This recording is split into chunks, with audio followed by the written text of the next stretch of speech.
Kwa nini Marekani inapata ugumu kulinda mlango wa Strait of Hormuz? Kwa mtazamo wa kwanza, jibu linaonekana ni rahisi, lakini jeshi la maji la Marekani ni miongoni mwa vikosi vyenye nguvu zaidi duniani. Lakini jiografia ya njia hii nyembamba ya maji hubadilisha kabisa mchezo mzima.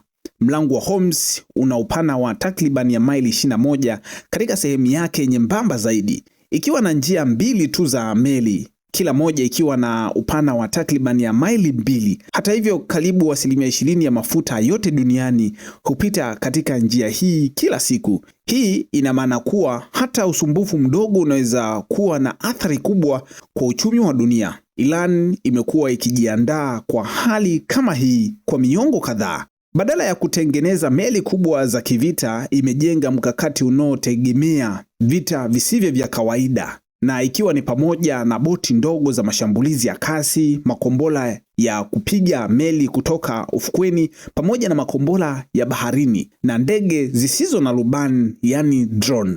Taarifa za kiintelijensia zinaonyesha kuwa Iran ina maelfu ya mabomu ya baharini na makumi ya mifumo ya makombora iliyoweza kusogezwa, iliyowekwa kando kando ya pwani na kwenye visiwa vya karibu. Wakati wa mvutano, vikosi vya Iran vimekuwa vikifanya mazoezi ya mashambulizi ya pamoja yakihusisha boti ndogo nyingi kwa wakati mmoja. Wakati huo huo, mifumo ya makombora kutoka nchi kavu inaweza kulenga meli zinazopita kwenye njia hii nyembamba ya usafirishaji. Kwa Marekani, changamoto ni ukubwa wa eneo na ukaribu wa vitisho.